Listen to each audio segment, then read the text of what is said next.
제가 성경을 읽다가 하나님이 쓰시는 사람에 대한 특징, 이 부분에 대해서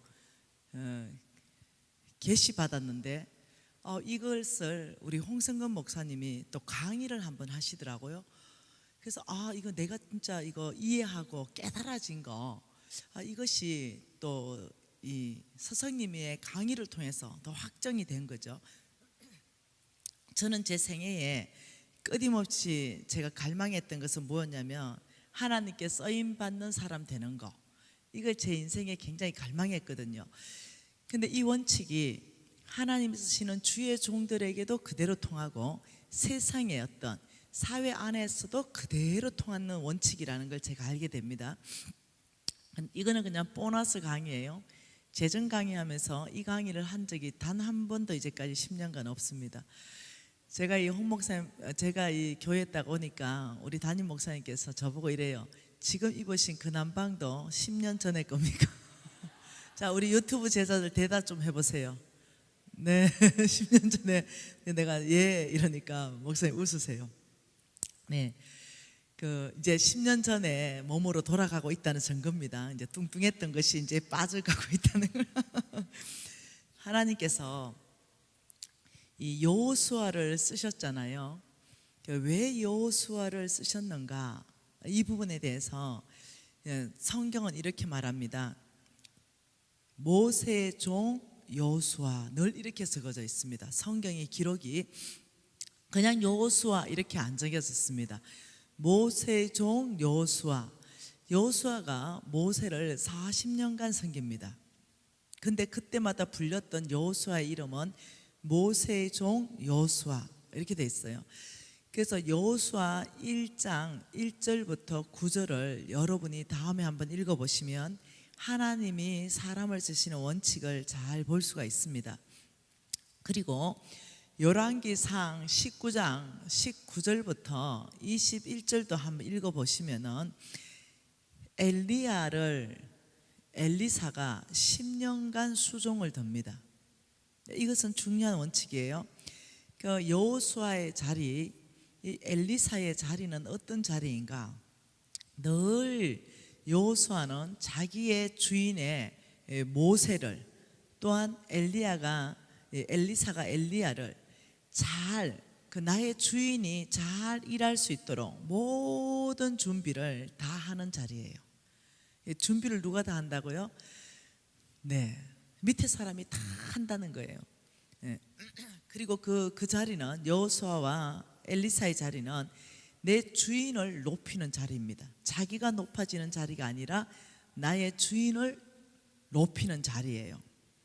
늘 이 주인을 앞세우는 자리입니다. 하나님을 섬기기 전에 우리 하나님은요, 먼저 사람을 섬기는 자리에 먼저 둡니다. 그래서 그 사람을 어떻게 섬기는가를 하나님은 보지요. 사람의 종이 먼저 될 때 놀랍도록 하나님의 종이 될 수 있는 이 원칙을 잊어버리시면 안 됩니다. 그리고 마침 사사기 2장 8절에 가면 드디어 여호와의 종 여호수아, 이렇게 여호와의 종이 됩니다. 모세의 종 여호수아에서 하나님의 종 여호수아 이렇게 불리게 되는 거예요. 근데 사람들이 이 원칙을 너무 모른다는 거예요. 먼저 사람을 섬기는 그 종의 자리, 그 자리에서 나의 리더를 높이고 나의 리더를 일할 수 있도록 모든 준비를 다 하고 이런 자리가 아니라 어쩌면 리더보다 자기가 더 잘나 보이고 더 앞설라 그러고 그 영광을 가로챌라 그러고 이런 일들. 근데요, 그거는 하나님이 쓰시는 사람이 아닙니다. 저는 성경 안에서부터 이 원리를 깊이 철저하게 배웠습니다. 여러분, 하나님께 쓰임받고 싶습니까? 그렇다면 성경 안에서부터 배우시기를 바라요. 특히 사역자들 중에 부목사님들, 전도사님들, 이 원칙을 깊이 아시기를 바라요. 이 원칙을 모르는 부목사님들이 끊임없이 문제를 일으키죠. 부목사이면서도 어떤 내 주위의 사람들을 모으려고 그러죠. 부목사 자리에 위치해 있으면 그런 거 하면 안 돼요. 네, 그런데 그렇게 하면서 교회를 분열시킨 부목사님들이 한두 번이 아닙니다. 근데 그런 부목사님들이 잘 되는 거 내가 이제까지 본 적이 없습니다. 그렇기 때문에 아셔야 됩니다. 그것은 영적인 어떤 자리에서 뿐만 아니라 내가 어떤 기업 안에서도 사회 안에서도 이 원칙은 하나님이 그대로 통하게 한다는 걸 이해하셔야 됩니다. 저도 사람 뽑을 때 마찬가지입니다. 어떤 건의자를 두고 그 건의자 밑에서 일하는 그런 사람들의 태도를 봅니다. 그리고 누가 일하는지 다 보여요. 저는 그 밑에 사람이 얼마나 수고하는지 다 보여요. 그런데 놀랍도록 여호수아의 자리, 이 엘리사의 자리를 지키는 사람들이, 귀한 사람들이 있더라는 거죠. 그런 사람은 제가 어김없이 발탁합니다. 어김없이 발탁해서 최고의 리더 자리에 세울 때 너무 잘해요. 그런데 그 섹한 리더의 자리를 제가 줬는데도 불구하고 끊임없이 자기의 리더의 건의에 도전하고 끊임없이 나에게, 나는 그 위에 더 탑 리더니까 자기의 리더에 대한 흠집을 얘기하고 부족한 걸 드러내고 이런 것들을 저는 심각하게 보고 있죠. 그래서 이해하셔야 됩니다. 무조건적으로 다 덮어라는 것이 아니라 하나님 앞에 어떻게 섬기는 자세를 얘기하는 거예요. 중심의 태도를 얘기하는 겁니다. 이거 보너스입니다. 유튜브 10년 제자들 보너스. 이제 쓰임 받아야 되거든요. 어떻게 내가 사회 안에서, 교회 안에서 해야 되는가, 쓰임 받아야 됩니다. 끊임없이 저는 이 부분이 제일 고민이었거든요. 하나님은 사람을 어떻게 쓰는가. 근데 여기서부터 제가 해답을 얻기 시작했죠. 그래서 여호수아의 자리에 있기로 결정했고, 늘 내가 그 자리를 벗어나지 않기로 결정했고, 내 리더가 누구를 세워지든지 정말로 최선을 다해서 그 리더가 일을 잘할 수 있는 모든 자료 준비부터 시작해가 제가 다 하고도 저는 뒤에, 무대 뒤에 있는 자리를 선택했습니다. 근데 어느 날 하나님께서 모세의 종 여호수아 이러더니 이제 하나님의 종 여호수아 이렇듯이 저를 바꿔주셨습니다. 여러분, 이 사람스러운 원칙에 대해서 계시가 여러분에게 있기를 축복합니다. 여러분, 어저께 제가 잠깐 언급했던 그 카톡이 있어서 제가 하나 읽어드리고 싶습니다. 이 몇 년도인지는 제가 잘 이제 기억이 안 납니다. 오래돼서 아마 2년 전인 것 같아요. 2년 전, 16년도인 것 같아요. 맞는 것 같아요. 16년 아니면 17년인데 16년도인 것 같아요. 16년도에 홍성근 목사님하고 제주도에 순복음 교회 담임 목사님은 김대수 담임 목사님이 심호하시는 교회, 거기에서 2월 달에 집회를 하고 있는데 유튜브 5년차 유튜브 제자가 3명이 찾아왔어요. 그 교회에 출석하는 제자는 아닌데 우리 스승님이 제주도 오신다니 하고 찾아와서 간증을 쭉 하시면서 나에게 간증문을 보내주셨고, 이 간증문을 실질적으로 확인할 수 있는 모든 루트들을 다 가르쳐 줬습니다. 근데 이게 다 확인이 끝난 간증이에요. 그래서 여러분에게 도전합니다. 읽어드릴게요. 잘 한번 이 내용, 이 자매의 간증 내용이 무엇인가 한번 파악해 보세요. 나는 5년 전에 귤 농장에서 친구 3명과 함께 귤을 따면서 평범하게 살았던 가정주부이다. 김미진 간사님의 왕의 제정 유튜브 제자가 되었다. 제주도 순복음교회 김대수 담임 목사님이 심호하시는 교회에 홍성근 목사님과 함께 제정부흥 집회를 오신단다. 5년 전에 귤 따던 평범한 아줌마에서 왕의 제정 훈련으로 5년간 주께서 행하신 일들을 미진 간사님께 간증한다. 나는 대학을 졸업하면서 하나님을 경험하였고 믿게 되었다. 한 달 수입이 200에서 400만 원 정도 되었고 1년에 총 헌금은 200만 원에서 500만 원이었다. 이 헌금을 10년 동안에 동일하게 해왔다. 나는 작은 영적 경험을 맛보았고 믿음 안에서 가정을 이루고 살아왔다. 미진 간사님의 간증과 강의를 듣고 도전이 되었다. 아주 큰 충격적이었다. 나에게 주어진 것을 헌신해야 된다는 것을 나는 깨달았다. 첫째, 기쁨으로 나의 것을 드려야 된다는 것. 둘째, 나누는 삶을 살아야 된다는 것. 셋째, 성부의 삶을 살아야 된다는 것을 알게 되었다. 왕의 제정 강의를 반복해서 듣고 또 들으며 미진 간사님의 그 기적을 나의 것으로 받을 용기가 생겨났다. 실제적으로 나에게 그 기적 같은 삶이 일어날 수 있도록 나는 기도했고 입술로 선포했다. 나는 배운 대로 헌금했고 행동했으며 실천했다. 나는 간증을 듣고 깨닫고 충격을 받은 것으로 끝내지 않았고 완전히 나의 것을 하나님께 드리는 태도로 바꾸었다. 나는 교회를 위해서 더욱 목사님 말씀과 비전에 위탁하고 순종했다. 우리 교회 목사님께서 성전 건축을 하자고 한다면 나는 기쁨으로 감사함으로 헌금을 했다. 나는 주택을 구입하느라고 대출금이 있었지만 최선을 다해서 1,200만 원을 헌금했다. 교회가 한 번 더 건축헌금을 하고자 할 때 나는 1,000만 원을 더 헌금하게 되었다.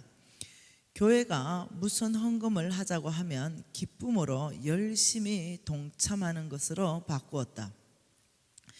우리 교회 목사님은 다른 나라 성도님들을 데리고 아울리치나 컨퍼런스를 1년에 2번 나가신다. 나에게 함께 가자고 하면 옛날에는 돈 계산을 비용을 이것을 계산하고 부담스러워서 가지 않을 때가 많았다. 그러나 지금은 아니다. 이제는 무조건 목사님 말씀에 순종해서 아울리치나 컨퍼런스를 가자고 하면 무조건 기쁨으로 간다. 헌금을 하자고 하면 무조건 최선을 다해서 한다. 목사님께서 무엇인가 하고자 한다면 무조건 순종하겠다는 건강한 성부의 자세로 나는 바꾸었다. 교회에서 하나님 나라 프로젝트에 물건이 필요하다고 말하면 나는 물건으로 헌신했다. 교회에서 하나님 나라 프로젝트에 돈이 필요하다면 나는 돈을 드렸다. 시간이 필요하다면 시간을 드렸다. 왕의 제정에서 말하는 그 성부의 자세로 나는 완전히 바꾸었다. 다른 나라 목사님들이 우리 교회에 20명 정도 오셨다. 미진 간사님의 왕의 제정 말씀을 듣고 깨달은 것이 있다.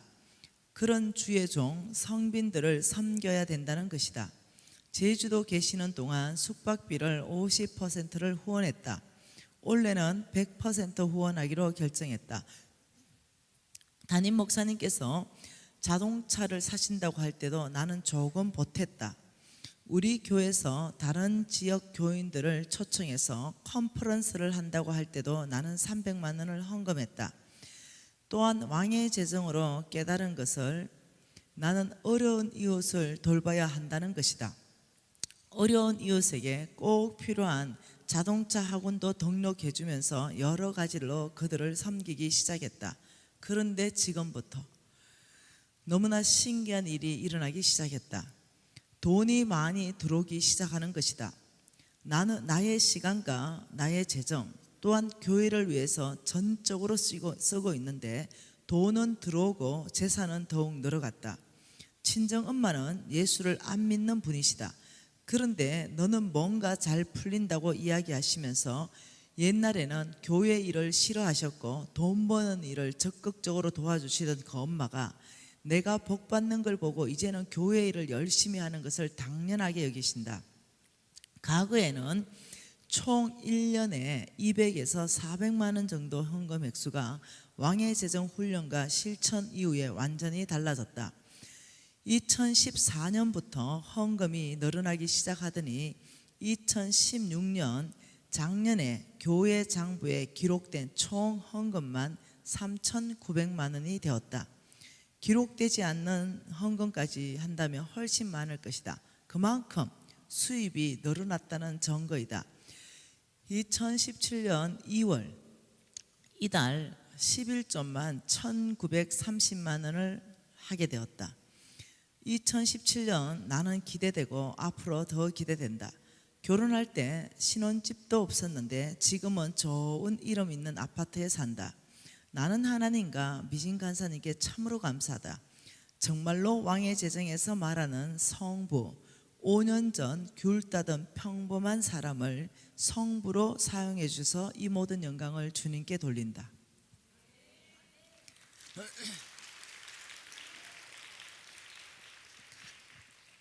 이분하고 작년 12월에 통화를 했습니다. 이분이 말씀이 작년 12월은 드디어 이제 11조가 이제 매달 2천만 원이 넘어간다는 거죠. 참 감사하대요. 너무 기쁜 거예요. 여러분, 이런 주인공으로 초청합니다. 이분은 5년 전에 그냥 평범하게 귤 따던 가정주부였습니다. 저는 무슨 대박이 났는 줄 알았어요. 땅 부자가 됐는 줄 알았죠. 제주도가 들썩거리니까. 그래서 뭐 땅이냐 아니면 건물이냐, 이게 아닙니다. 간사님, 하나님이 나의 사업체를 열어주셨습니다. 얼마나 감사했는지 몰라요. 감격했는지 몰라요. 하나님은 어디에 재물을 주신다고요? 하나님 나라요. 정말 하나님 나라의 비전을 가진 그 사람에게 하나님이 엄청난 재물을 부어서 너의 천고를 가득 채워줄 것이다. 여러분, 누구나 가능합니다. 5년 전에 귤 따던 아줌마도 가능한데, 네, 여러분 도전하십시오. 저는 이 자매를 더 주님이 축복하기를 위해서 지금도 기도하고 있습니다. 제가 이 자매에게 돈 받은 것 단돈 1,000원도 없습니다. 그러나 나의 유튜브 제자가 잘 되니 이것이 서성의 영광이 아니고 무엇이겠습니까? 가장 내가 기뻐하는 것, 그게 내가 돈이겠습니까? 정말 이렇게 살아내는 삶, 이 삶의 간증을 저에게 선물로 주십시오. 그럼 저는 얼마나 그게 기쁘겠어요. 제가 여러분에게 바라는 것은, 와, 간사님, 정말 간사님이 가르쳐 주는 대로 사니까 제 삶이 다 바뀌네요. 정말 제가 이렇게 됐는데요. 이런 거 저는 듣고 싶은 것이죠. 한 가지 간증 또 할게요. 제가 샌프란시스코에 갔습니다. 의사 선생님을 만났지요. 그 의사 선생님이 죽기로 결정했습니다. 왜냐하면 빚이 너무 많이 져가지고. 그래서 자살하기로 결정하기 전에 한국에서부터 유튜브 동영상 하나를 봤습니다. 이 동영상을 꼭 다 보고 그 다음에 죽을라 해도 죽는 거 결정해라. 이러니까 제가 간증을 많이 한 동영상이었어요. 이 사람도 나랑 똑같은 처지네. 자살을 2번이나 시도했네. 그런데 이 사람이 돌파를 했네. 그렇다면 나는 뭐야? 심각하게 내가 믿는 예수는 뭐야? 이러면서 샌프란시스코 그 의사 선생님이 돌파하기로 결정합니다. 자살하기로 결정하지 않고 돌파하기로 결정합니다. 그리고 살아내고 저한테 간증을 보낸 겁니다. 이거는 샌프란시스코에 아는 간증이고, 우리 홍승건 목사님도 그 자매를 직접 만났기 때문에 아는 간증입니다. 간사님, 참 오랜만이지요. 샌프란시스코에 무슨 의사 누굽니다. 그 이름은 안 밝힐게요. 왜? 또 대박 났다 그러면 온 데서 선교연금 해달라고 들이미니까. 네, 의사 누굽니다. 간사님이 말씀하신 그 목숨 건 탈출을 하라, 그 큰 빚을 오늘로 다 갚았네요. 이제 가이사의 것은 가이사에게.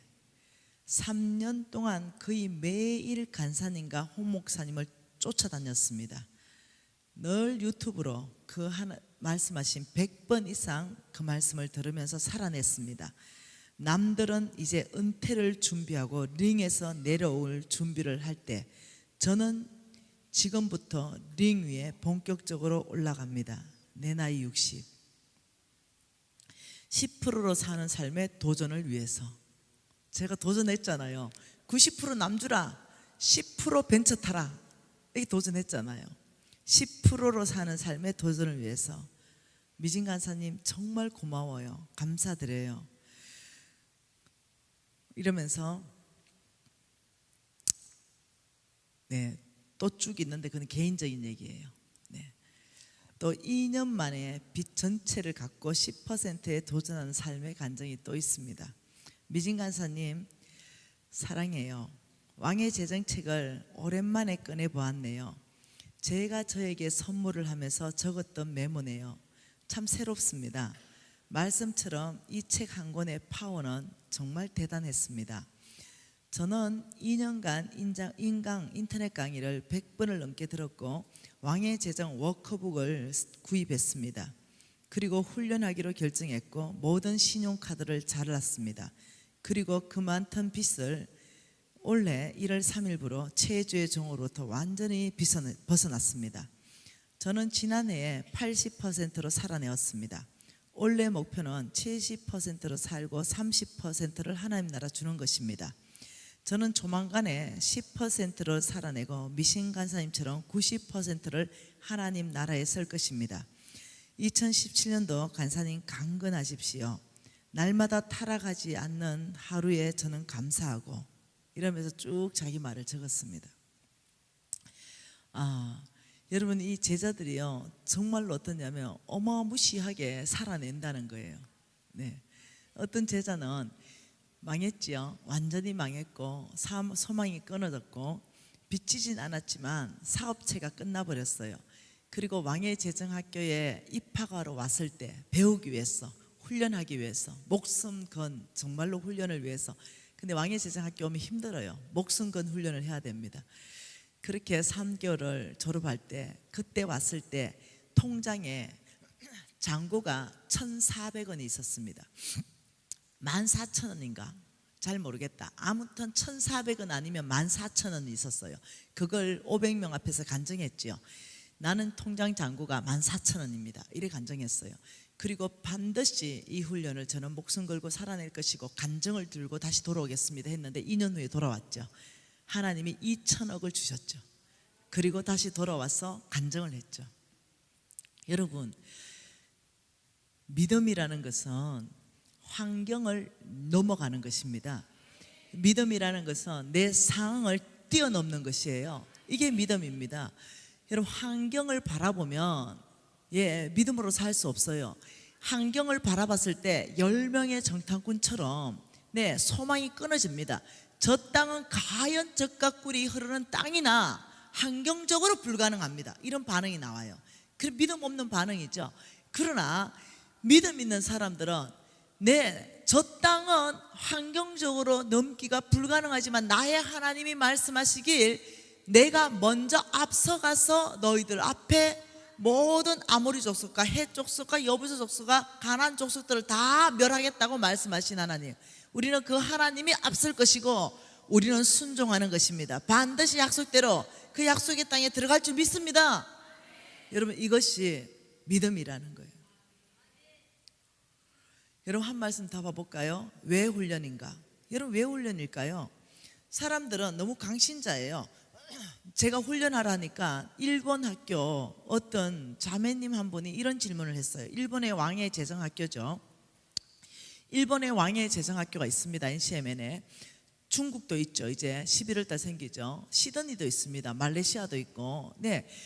이 왕의 제정학교를 공부하는 학생이 자기 교회에 돌아가서 나는 믿음으로 사는 삶을 훈련하고 나는 충성된 삶을 훈련한다 이랬더니 그 교회에 중직자 된다는 사람과 그 교회의 담임 목사님이 이렇게 말씀하셨어요. 그 메시지는 잘못된 메시지다. 믿음으로 살고 충성되는 것은 훈련으로 되는 것이 아니다. 믿음으로 살고 충성되는 것은 성령의 능력으로 그냥 살아버리면 된다. 이렇게 말했어요. 그 훈련한다, 이거는 인본주의 강의다, 이렇게 얘기한 거예요. 어쩌면요 그 말씀이 그럴싸해 보이죠. 훈련하지 마라, 그냥 성령의 능력을 받고 그냥 살아내버려라. 어쩌면 그 말이 맞는 것 같죠. 근데 여러분, 잘못하면 광신자로 갈 수 있다는 거예요. 왜? 하나님의 원칙을 모르고 성경 안에서부터 왜 훈련인가에 대한 명확한 답을 모르면 그런 얘기를 할 수 있어요. 왜 훈련인가? 자, 여기에 대한 답을 한번 내보십시다. 출애굽기입니다. 자, 출애굽기입니다. 출애굽기 2장 말씀 먼저 봅니다. 출애굽기 2장 23절 말씀 보십시다. 네, 좀 칠판 띄우십시오. 출애굽기 2장 23절 같이 읽습니다. 여러 해 후에 애굽 왕은 죽었고 이스라엘 자손은 고된 노동으로 말미암아 탄식하며 부르짖으니 그 고된 노동으로 말미암아 부르짖는 소리가 하나님께 상달된지라. 하나님이 그들의 고통 소리를 들으시고 하나님이 아브라함과 이삭과 야곱에게 세운 그 언약을 기억하셨다. 이 언약은 우리와도 세우신 언약이죠. 네, 여러분 이들이 하나님을 떠났기 때문에 하나님이 압제자의 손에 붙인다 그랬죠. 너무나 고된 거죠. 너무나 힘든 거예요. 힘드니까 하나님께 오는 거예요. 네, 왔죠. 그러니까 하나님께서 그들의 고통 소리를 듣고 그 다음 그 모든 언약, 내가 너를 복줄 것이다, 이 언약을 다 기억하시고 어떻게 하시는가 보십시다. 3장 7절 같이 읽습니다. 여호와께서 이르시되 내가 애굽에 있는 내 백성의 고통을 분명히 보고 그들의 감독자로 말미암아 부르짖음을 듣고 그 근심을 알고, 동사 3개 나옵니다. 백성들의 고통 소리를 보다, 백성들의 고통을 보다는 동사, 그들의 부르짖은 기도 소리를 듣다, 그리고 그 안에 깊이 있는 근심, 말할 수 없는 근심을 알다. 자, 하나님은 보고, 하나님은 듣고, 하나님은 말할 수 없는 탄식까지도 알고 계신 그 하나님. 네, 하나님은 어제나 오늘이나 영원토록 동일하신 분이십니다. 그렇다면 오늘도 우리의 고통 소리, 우리의 기도 소리를 보고 들으신다는 걸 이해하셔야 됩니다. 그러신 그 하나님이 행동하시기 시작합니다. 8절 같이 읽습니다.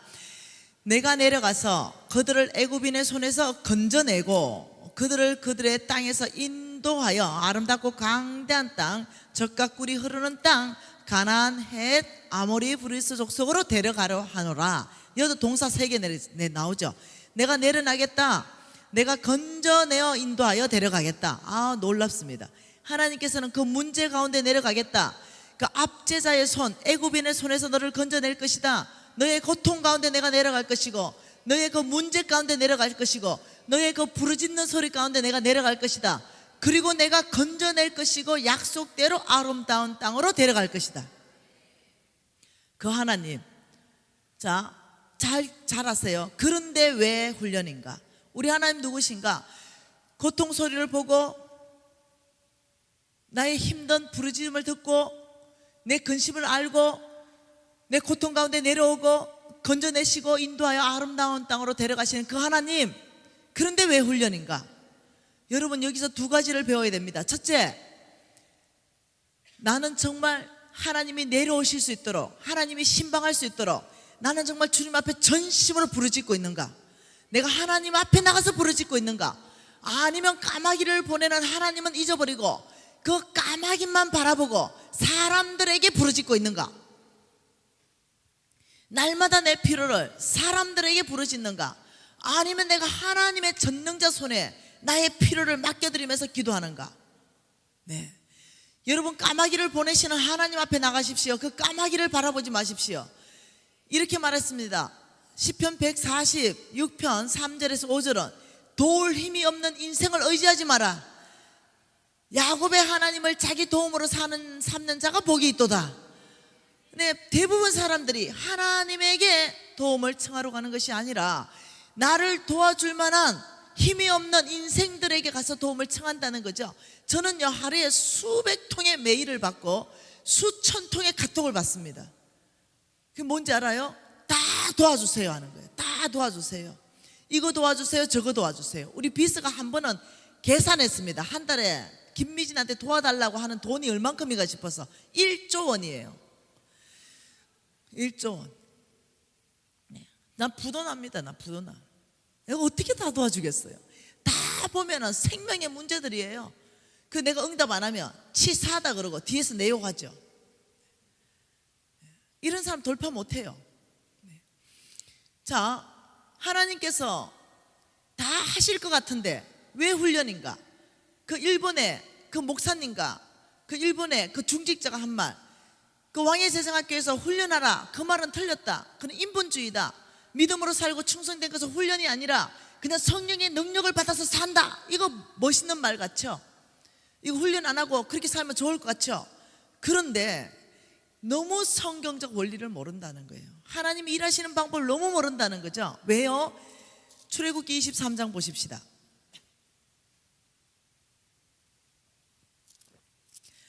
출애굽기 23장에 왜 훈련인가에 대해서 명확한 답을 주고 있죠. 같이 한번 읽어보십시다. 23장 28절 한 절만 같이 읽습니다. 같이 읽을게요. 내가 왕벌을 내 앞에 보내리니 그 벌이 휘 족속, 가나안 족속, 헷 족속을 내 앞에서 쫓아내리라. 이 말이 무슨 말입니까? 자, 이 보십시오. 여기 지금 여기가 어디예요? 여기는 가나안 땅이에요. 가나안 땅. 하나님이 약속한 가나안 땅이에요. 근데 여기 누가 자리 잡고 있냐면 강한 민족들, 거인족들이 이렇게 자리 잡고 있어요. 이미 자리 잡고 있죠. 그래서 하나님이 뭐라고 말하냐면 하나님이 왕벌을 너희들 앞에 보내리니 그 왕벌이라는 것이 성령의 능력을 말하는 겁니다. 이것이 뭐냐면 두나미스, 파워를 말하는 거예요. 하나님이 먼저 앞에 간다 이 뜻이에요. 내가 이것을 성경에는 왕벌이라 표현하고 사자를 먼저 앞에 보낸다 이렇게 표현하고 있습니다. 내가 왕벌을 너희들 앞에 보내리니 그 벌이, 그 능력이, 그 하나님이, 그 성령의 능력이, 그 벌이 이 강한 민족, 히 족속, 가나안 족속, 헷 족속을 너희들 앞에서 다 쫓아낼 것이다 이렇게 했어요. 하나님 하시는 거죠. 실제적으로 그렇게 하셨죠. 어떻게 해요? 그 여리고성 싸워서 못 이깁니다. 절대로 무너뜨릴 수 없어요. 근데 하나님의 능력이 무너뜨렸죠. 실제로 이렇게 하셨죠. 그런데 29절 한번 읽어보세요. 29절에 뭐라 그래요? 그러나 이랬어요. 그러나는요 반대 현상입니다. 그러나 그 땅이 황폐하게 되므로 덜짐승들이 번성하여서 너희를 해할까 하여 1년 안에는 그들을 내 앞에서 내가 쫓아내지 아니하고 너희들이 번성하여 그 땅을 기업으로 얻을 때까지 내가 그들을 내 앞에서 조금씩 쫓아내리라. 이해하셔야 돼요. 이게 무슨 말씀인지. 이게 무슨 말이냐? 내가 너희들 앞서 행하면서 나의 능력이 너희들 앞에 보내면서 그 벌이, 그 강한 너희들을 앞지 않은 그 가나안 헷 족속, 히 족속을 다 쫓아낼 수 있지만 그렇게 안 한다. 내 능력이 그렇게 할 수 있지만 절대 그렇게 안 하는 이유가 있다. 한목에 다 쫓아내버리면 그 땅이 황폐하게 되고 그 땅에서부터 덜짐승들이 번성해서 오히려 너희를 잡아간다. 오히려 너희를 해하게 된다. 그래서 너희들이 오히려 그 땅 안에서 번성해서 그 땅 자체를 기업으로 얻을 수 있는 영적 권육이 있을 때 내가 그들을 너희들 앞에서 조금씩 쫓아낸다. 이게 하나님이 일하시는 원칙입니다. 그게 무슨 말이냐면 너희들이 번성하여 그 땅을 기업으로 얻은 힘, 이게 무슨 말이냐면 하나님이 일하시는 방법을 가르쳐 주는 거예요. 그것은 하나님의 원칙이 나의 삶에 견고하게 적용되는 만큼이라는 거예요. 하나님의 원칙이 뭡니까? 만몬을 거절해라. 너희들이 만몬을 거절하는 훈련을 하지 않으면 너희들은 어떻게 된다고요? 만몬이 너희들을 주인으로 잡을 것이다. 그러니 너희들은 훈련해야 된다는 거예요. 여러분, 주는 것도 훈련해야 됩니다. 그 훈련을 통해서 되지 한꺼번에 한 번은 줄 수 있어요. 근데 꾸준히 못 줘요. 여러분 11조 하는 거 훈련해야 된다니까. 그것도요. 한 번은 막 기분이 막 업대가 믿음이 막 충만해가 11조 하는데 나중에는 11조 100만 원 할 때는 10대니까요 11조 1000만 원 할 때부터 마음이 어렵다니까요. 근데 11조가 1억이야 한 달에. 이러면 괜히 마음이 어려운 거야. 자기가 불운한 건 생각 안 하고. 여러분 견고하게 믿음의 영적 권육이 뭐냐? 하나님의 재정 원칙이, 하나님의 어떤 크리스찬의 하나님의 삶의 원칙이 내 삶에 적용되는 만큼 하나님이 조금씩 약속한 땅 전체에서 쫓아내 줄 것이다. 그래야 덜짐승이 일어나도 너희들이 영적 권육으로 싸울 수 있다. 너희들이 영적 용사가 될 것이다. 아무리 만몬이 와도 이제는 그 힘이 생긴다는 거죠. 그 말이 무슨 말입니까? 너희들이 하나님의 원칙이 적용되면 내가 이 땅을 쫓아낼 것이다. 이 가나안 족속 이거 쫓아낼 것이다. 조금씩 네가 또 이 땅 이거 쫓아낼 것이다. 완전히. 그래서 이 쫓아내는 거예요. 하나님이 정말 약속한 땅, 가나안 땅 전체를 너의 기업으로 줄 것이다. 이것을 이해를 해야 된다는 거예요. 성경 전체를 보면서 광신자 되지 마십시오. 내가 오늘 하루 성령의 능력을 불같이 받아가지고 그거 한두 번 받았습니까 우리? 여러분 한두 번 받았어요 지금까지? 사라지던가요? 아니요. 여러분 훈련이라는 것은 오늘 훈련하고 여러분 한번 운동해 보세요. 그날은 몰라요. 그냥 다리가 뻐근하고 하죠. 계속 훈련해 보세요. 몸이 달라져요. 계속 훈련해 보세요. 근육이 생겨요. 계속 훈련해 보세요. 이제 10km도 뛸 수 있어요. 나는 모르지만 훈련하고 또 하고 또 하면서 나는 강한 사람이 돼가기 시작하는 거예요. 여러분 믿음으로 사는 것도요 용사로 훈련되어 가야 되고 믿음은 잘하는 것입니다. 그런 광신적인 그런 메시지 성도들을 약하게 만드는 거예요. 아니요. 훈련하십시오. 믿음으로 사는 것 훈련으로 가능합니다. 충성된 것 훈련으로 가능합니다. 여기에 우리는 날마다 성령 충만함을 받는 것이죠. 성령의 능력으로 살아가는 거죠. 그런데 그런 훈련 다 필요 없다. 오직 성령 능력만 받으면 자동으로 된다. 아니요. 그 성령 능력은요 받지요.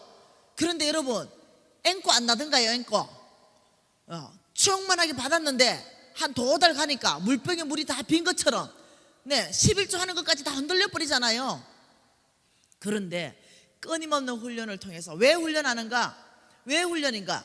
훈련을 하게 되면 첫 번째 어떤 일이 발생하는가? 이 첫 번째 안에서부터 훈련하면은 하나님을 경험합니다. 뭐라고요? 하나님을 경험합니다. 훈련을 통해서 하나님을 만나게 된다는 거예요. 두 번째, 훈련을 통해서 하나님을 신뢰하게 됩니다. 하나님을 신뢰하게 돼요.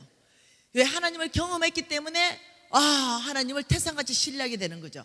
하나님이 정말 나의 필요 가운데 응답하시는구나, 이걸 알게 되는 거예요. 세 번째요, 하나님을 경험하고 하나님을 신뢰하게 되면요 놀랍죠. 하나님을 경험하면서 바로 믿음이 성장하게 됩니다. 믿음의 성장이 일어납니다. 세 번째 뭐라고요? 믿음의 성장이 두 번째 일어나겠네요. 세 번째가 하나님이 신뢰하고, 네 번째가 뭐냐면 그 사람 하나님이 이제 쓰십니다. 하나님이 쓰시는 사람 됩니다. 이해되시나요? 여러분 제발 여러분한테 제가 요청하는 것은 광신자 되지 마라. 신자가 되어야 된다. 이 부분을 제가 요청합니다. 오늘 말씀 안에서 우리가 훈련을 어떻게 할 것인가, 이 부분에 대해서 조금 더 보기를 원합니다. 마가복음 4장입니다.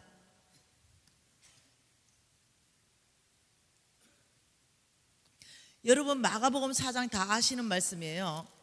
마가복음 4장은 씨 뿌리는 비유인 거 아시죠? 자, 씨 뿌리는 비유입니다. 그 씨가 첫째는 마가복음 4장 4절에 길가 땅에 있다 이렇게 얘기했고, 5절에 돌바짝이 있고 7절에 가시떨기, 그 이 세 땅에는요 씨를 뿌리지 말라는 겁니다. 이유는 열매 내지 않기 때문이다. 그래서 돌짝밭, 가시떨기, 길가 땅은 안 된다는 거죠.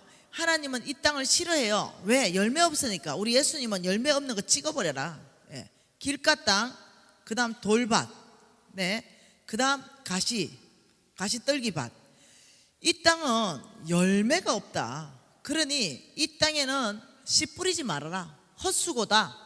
그러나 좋은 땅이다. 좋은 땅. 좋은 땅에는 여기는 열매가 있기 때문에 이 열매가 30배고 60배고 100배로 맺힌다. 그러니 너희들은 씨를 뿌려도 이 좋은 땅에 씨를 뿌려야 수확이 있을 것이다, 이래 말하는 거예요. 근데 이것은 이 땅 이야기는 사람 이야기입니다. 이 안에서도요 놀랍도록 길가 땅이 있고 돌짝밭이 있고 가시떨기가 있다는 거죠. 열매 못 맺는 땅이 이 안에 있다는 거예요. 그런데 좋은 땅은 반드시 열매 맺게 돼 있다는 거예요. 그러면서 말씀하시는 것이 8절 같이 한번 읽어볼게요. 들어는 좋은 땅에 떨어짐에 자라 무성하여 결실하였으니 30배, 60배, 100배가 되었느니라. 20절 같이 읽습니다. 좋은 땅에 뿌려졌다는 것은 곧 말씀을 듣고 받아 30배, 60배, 100배로 결실하는 사람이다. 그러니까 이 좋은 땅을 누구로 소개하고 있습니까? 사람으로 말하고 있다는 거죠. 이건 마음 중심으로부터 말하고 있는 거예요. 이 얘기를 했더니 놀랍도록 이 얘기를 다 하시고 예수께서 브레이크 타임을 하셨습니다. 좀 쉬자 한 20분 이래 브레이크 타임 하고 나니까 이 12제자와 그 얘기를 들은 사람들이 이 말씀의 계시를 못 받고 예수께 왔습니다. 10절입니다. 예수께서 홀로 계실 때에 함께한 사람들이 12제자와 더불어서 그 비유에 대하여 물었다. 이거 다시 물었다는 거예요. 그러니까 우리 예수님의 말씀이 기가 막힌 말을 합니다. 이러시되 그 비유는 하나님 나라의 비밀이다 이렇게 말했어요. 그러면서 12절에 그들은 보기는 보아도 알지 못할 것이며 듣기는 들어도 깨닫지 못할 것이며 9절에 들을 귀 있는 자만 듣게 될 것이다 이렇게 말하는 거예요. 참 놀라운 말씀을 했다는 거죠. 여러분 자 보십시다. 좋은 땅 30배, 60배, 100배로 내 인생에 열매 내는 거, 여러분이 재물도 30배, 60배, 100배로 내는 건 비밀이라는 거예요. 그러니까 이거는 비밀이기 때문에 비밀에 대한 정의를 얘기해 봅시다. 비밀. 우리 모두 몽땅 다 안다. 이게 비밀이에요? 아니죠. 비밀이라는 것은 끼리끼리 안다. 이게 비밀이에요. 우리한테는 예수 믿으면 천국 간다. 이거 비밀 아니죠. 그런데 우리 문 밖에 나가서 예수 안 믿는 사람한테 아무리 귀에 들려줘 보세요. 예수 믿으면 천국 간다. 몰라요. 아무리 귀에 넣어줘도 몰라요. 왜? 비밀이니까. 하나님 나라는요, 듣는다고 깨달아지는 게 아닙니다. 하나님 나라는 비밀입니다. 특히 30배, 오늘 저는 여러분의 재물이 30배, 60배, 100배가 될 수 있도록 저는 그 부분에 대해서 성경적 기반을 주려고 그래요. 그런데 이게 비밀이라는 거예요. 그래서 여기 있는 사람들이 다 알아들으면 당연히 돌파가 일어나겠죠. 내 유튜브 제자들이 왜 돌파가 일어납니까? 오늘 이 강의를 계시를 받고 이해를 했죠. 그런데 이게 계시로 풀어지지 않으면 돌파가 안 일어나는 거죠. 왜? 모르니까. 비밀이니까. 어떻게 내 재물을, 성경에서는 30배, 60배, 100배로 재물을 빠른 속도로 확장되는 게 있다 하는데도 모르니까. 누가복음 말씀에 뭐라 그럽니까? 한번 봐보십시다. 누가복음 8장 15절에 한번 더 읽어보십시다. 누가복음 8장 15절 같이 한번 읽어볼게요. 좋은 땅에 있다는 것은 착하고 좋은 마음으로 말씀을 듣고 지키어 인내로 결실하는 사람이다. 좋은 땅에 대한 정의가 뭐냐? 좋은 땅이라는 것은 첫째 일단 결실하는 거예요. 그게 좋은 땅이에요. 30배로 60배로 100배로 결실해야 되는데 어떤 사람이 결실하는가? 착하고 좋은 마음으로 말씀을 듣는다. 이게 첫 번째예요. 근데 듣고 끝나는 사람이 대부분이라는 거죠. 하나님의 말씀 너무 은혜 받았습니다. 너무 좋으네요. 강사님 강의가 너무 탁월해요. 은혜 받았습니다. 여기서 다 끝이에요. 거기는 절대 열매가 안 납니다. 오늘 좋은 땅의 정확한 정의는 그 말씀을 들었다면 뒤에 단어가 지킨다. 반드시 그 말씀대로 살아내고 지켜야만이 그 다음에 열매가 나는 거죠. 자, 너희들, 하나님이 씨를 한 줌 주면서 이 씨를 뿌리면, 이 씨를 뿌리면 한 가마니를 수확할 것이다. 이 씨를 뿌려라. 우와, 한 가마니 생긴데 무지하게 좋겠다 하고 씨를 안 뿌려요. 그럼 그게 나겠어요? 안 난다는 거죠. 하나님이 이 씨를 주면서 뿌리라 할 때는 뿌려야 한 가마니가 나는 거예요. 뿌린다는 것은 뭐냐면 말씀대로 살아낸다는 거예요. 말씀하는 걸 지킨다는 거죠. 그 대부분 유튜브 환자들 중에 간증이 터져 나오고 왕의 재정학교가 벌써 13기를 졸업했는데 그 안에서 간증의 주인공이 되면서 나와 같은 강사로 지금 제가 이제 발탁해서 키우고 있는 이런 사람들을 보면 다 뭐냐? 지켜서 30배, 60배, 100배의 결실이 뭔지를 경험하기 시작하는 거예요. 이거 참 놀라운 거죠. 어떤 사람이 이렇게 말했죠. 제가 대전에 가서 강의했어요. 대전 둔산중앙교회인가? 기억이 잘 안 납니다. 그 강의를 했을 때 어떤 아줌마 같은 사람이 2명 왔어요. 그러더니 저한테 이렇게 말했죠. 미진 간사님 강의를 들어보니 사업가나 가능하네요. 그 제가 LTE급으로 빚 갚는 강의했거든요. 오늘 여기서 손도 안 댔지만 어떻게 할 때 빚이 LTE급으로 갚아지는가 이걸 90분 강의했거든요. 그런데 안 듣는 거죠. 나는 직장을 다니고 우리 신랑도 직장을 다니는데 어떻게 엑스트라 머니가 오겠습니까? 어떻게 그 빚이 LT급으로 갚아지겠습니까? 딱 직장의 돈이 한계인데. 그래서 내가 이랬어요. 자매님, 내 믿음대로 대비세요. 이렇게 얘기했어요. 당신의 믿음은 월급에 딱 정해져 있으니 당신은 돌파가 일어나지 않을 것입니다. 내가 이렇게 얘기했죠. 그리고 그 다음 날에 한 자매님이 또 왔어요. 그 자매님 이름이 서문진희 간사님입니다. 제가 존경하는 간사님이죠. 귀한 간사님이에요. 지금 우리 NCMN의 간사님이, 이 사람은 현직 목사님이십니다. 그리고 이분은 현직 대학 교수예요. 공무원이죠. 이분이 남편도 현직 공무원이에요. 근데 이분이 저한테 왔죠. 자기는 사회학, 복지학 박사를 했어요. 그리고는 어떤 사회복지재단을 이렇게 운영하다가 빚을 크게 지게 되었어요. 좋은 일 하다 빚 지게 되었죠. 그리고 미국에 유학하고 이러면서 빚 졌는데, 그때 당시에 제가 기억이 확실하진 않아요. 그렇지만 제가 대충 아는 거는 약 8억 정도 되는 빚으로 기억돼요. 네, 아마 맞을 거예요. 약 8억 정도 되는 빚이 있는데 이걸 공무원 월급으로 도저히 갚을 수가 없는 거예요. 그런데 당신의 얘기를 들어보니 이거는 성경적 원칙이고, 내가 목사이기 때문에 내가 너무 잘 아는데 당신의 말 전체가 당신의 주장이 아닌 걸 내가 확신하게 되었고, 나는 공무원의 한계를 넘어가기로 결정했다. 그리고 나는 이 빚을 LTE급으로 하나님이 갚아줄 거라는 거에 대해서 나는 확신한다. 오늘부터 나는 당신이 말한 그 성경적 원칙 전체를 우리 집안에 대입하고 우리 집안에 나는 살아내겠다, 이렇게 한 거예요. 그래서 내가 당신은 당신 믿음대로 돌파할 거다 이랬죠. 근데 결과적으로 한 2년 반 만에 그 8억 빚을 다 갚았습니다. 어떻게 갚았을까요? 이 집안 부부들은요, 집 한 채 없어요. 재물로 갚은 게 아니에요. 어떻게 했을까요? 나는 우리나라 공무원 중에 서문진희 간사님 부부보다 더 정직한 부부를 본 적이 없습니다. 제가 한 5만 원 정도 되는 뭔가를 제가 주려고 했죠. 선물을. 그때 서문진희 간사님이 이렇게 말했습니다. 미진 간사님, 저는 공무원입니다. 미진 간사님, 저는 평생 김영란법이 있기도 전에 저는 평생 저는 공무원의 아내로, 제가 공무원이로 저는 10,000원, 20,000원 이상의 어떤 걸 받아본 적이 없습니다. 왜냐, 그 이상은 저는 뇌물로 생각합니다. 못 받습니다. 이러더라고요. 와, 내가 놀랬죠. 그리고 그 집 딸이, 내가 아주 이뻐하는 자매 큰딸이 있어요.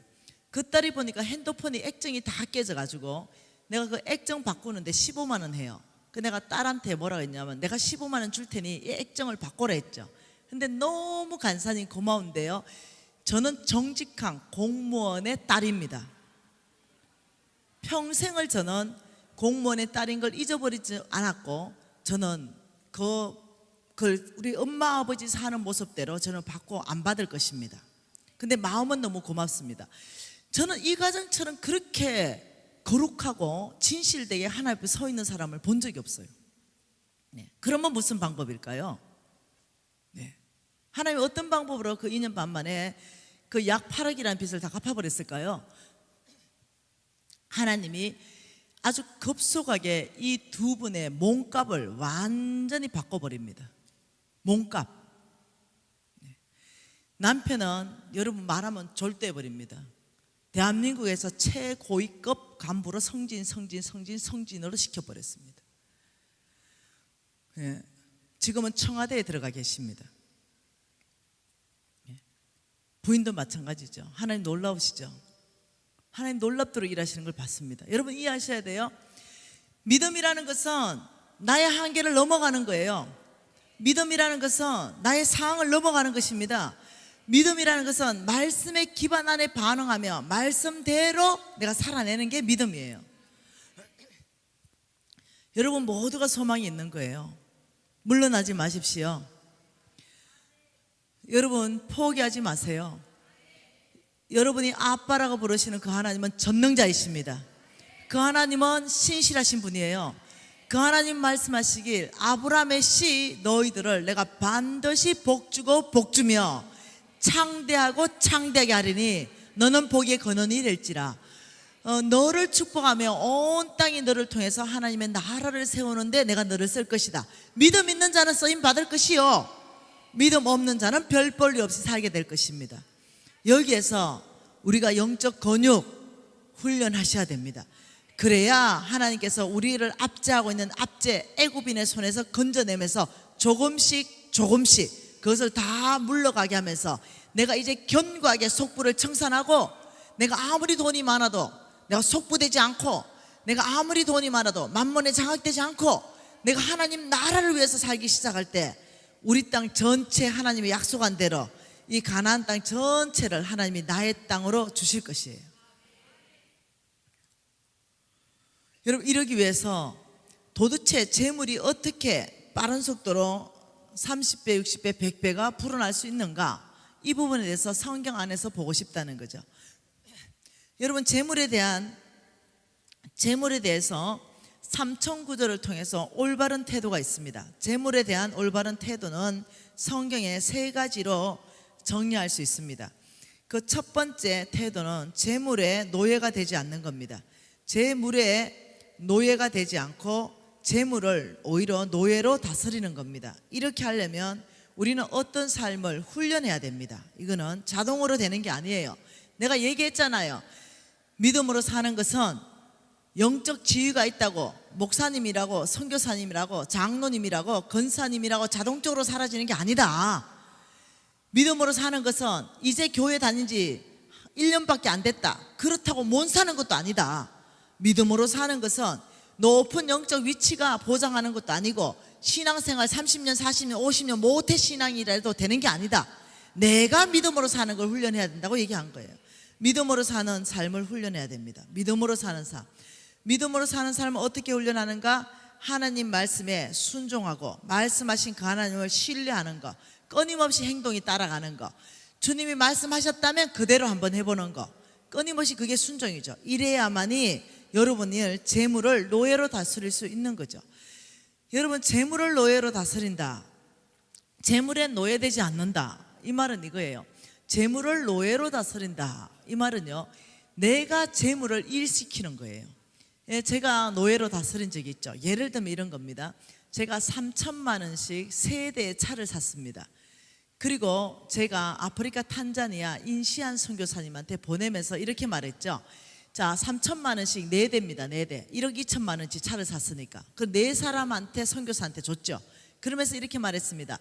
너는 가라, 아프리카로 탄자니아로 가고 인시안 선교사님의 발이 되어라. 그리고 그의 선교 사역을 너는 도와주라. 이렇게 하면서 내가 오히려 명령해서 보냈죠. 그리고 3년 후에 제가 탄자니아 갔죠. 그 인시안 선교사님 베이스에 갔습니다.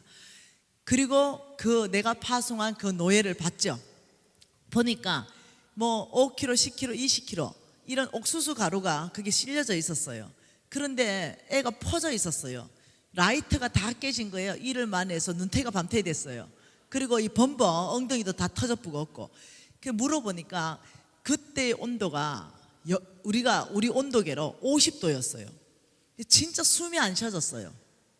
그런데 놀랍게 이 아이가 3년 동안 뭐 했냐면은 온 그 오지, 여러분 뭐 있잖아요, 문명이 안 들어간, 네, 이 1시간씩 2시간씩 3시간씩 가면서 그들을 섬긴 거예요. 옥수수 가루도 갖다 주고 설탕 가루도 갖다 주고 아픈 사람은 실어 와서 병에 고쳐서 또 갖다 주고 이래 하면서 선교를 어마어마하게 한 거예요, 매일. 그리고 이제는 퍼진 거예요.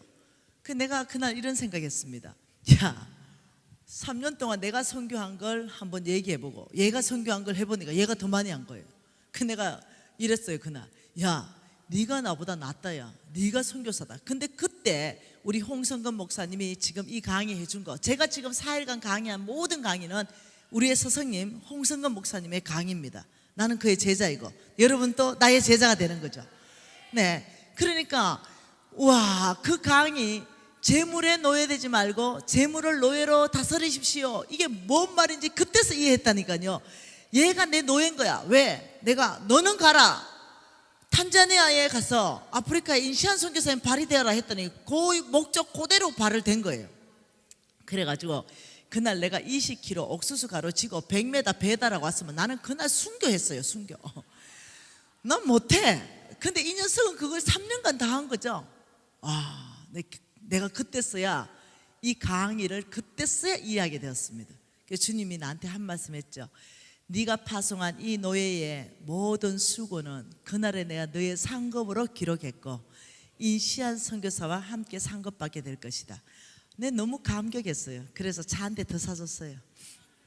그리고 저는 지금 여기 있지만 내가 나의 재물에게 명령해서 너는 병원이 되어라, 너는 유치원이 되어라, 너는 교회가 되어라, 너는 우물이 되어라.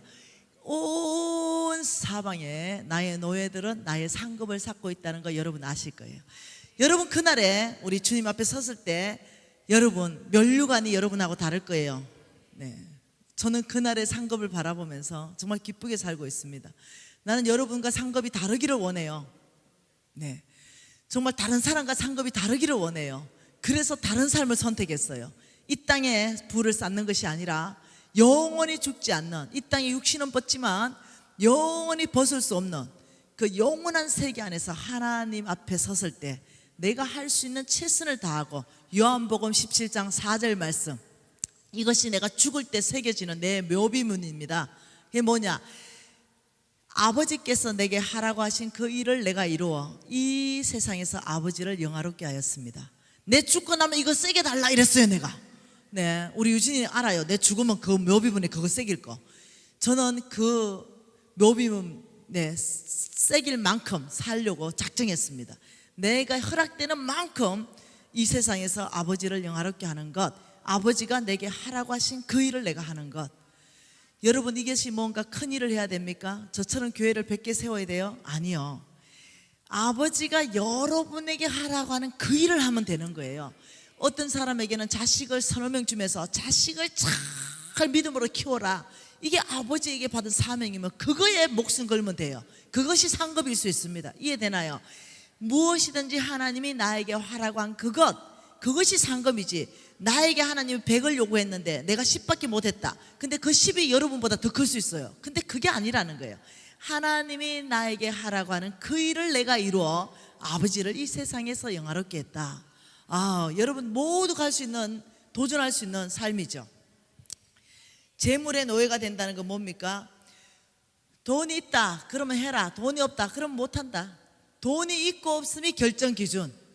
하나님이 교회 지어라, 돈 없어요, 돈 없어 교회 못 지어요, 이러면 안 된다는 거예요. 하나님이 지어라고 말씀을 했다면, 그랬다면 짓는 거예요. 그런데 하나님이 지어라고 하지도 않았는데 막 지으려고 하는 게 그게 문제라는 거죠. 네, 그게 다윗이었죠. 막 지으려고 했어요. 근데 하나님이 다윗 스탑해라, 네 손에 성전 안 받겠다니까 스탑했어요. 자, 다윗 그게 놀라운 거예요. 어마어마한 재물을 다 모아놓고 스탑했어요.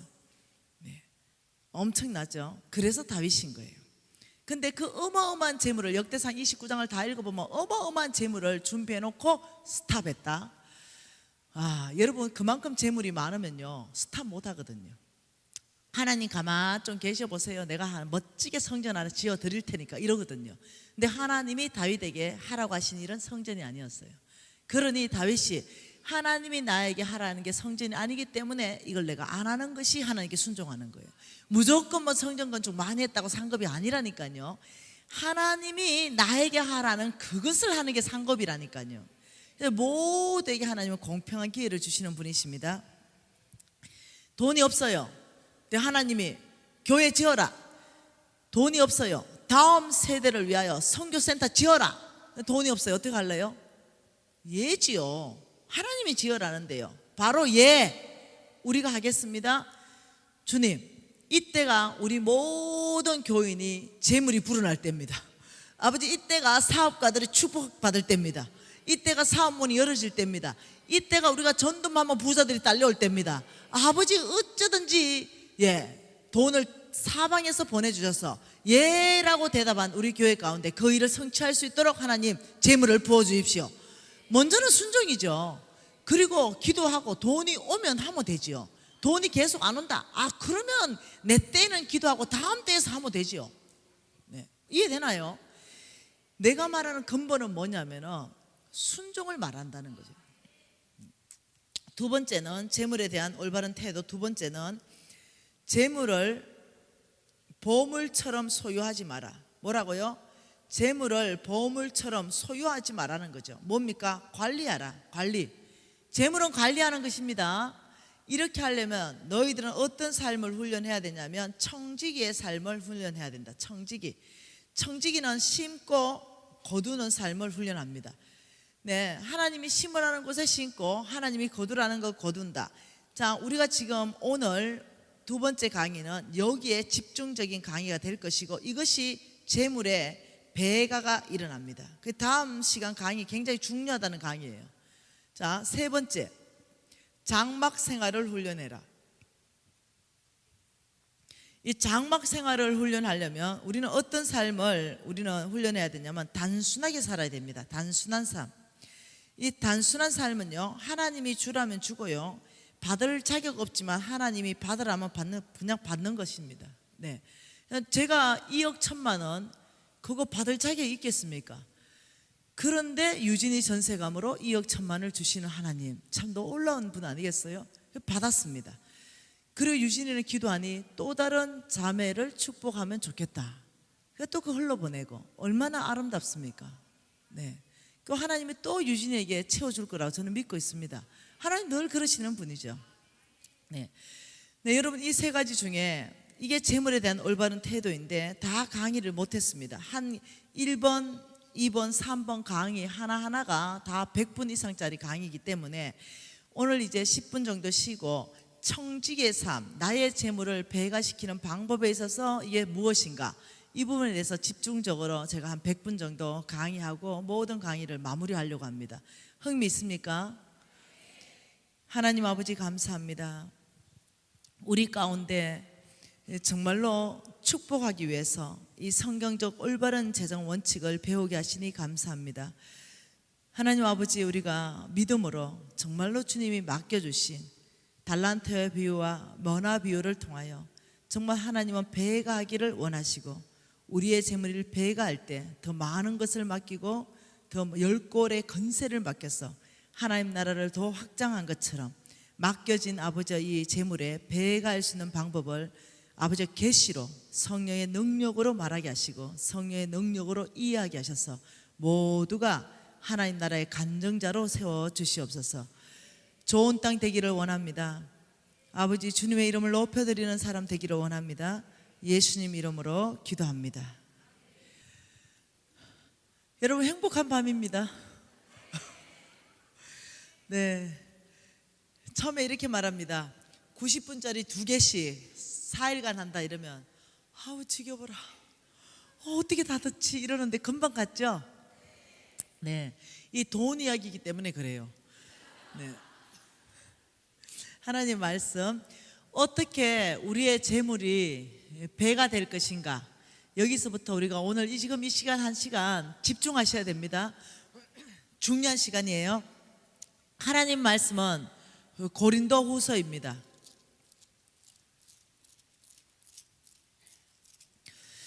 여러분, 이 고린도 후서에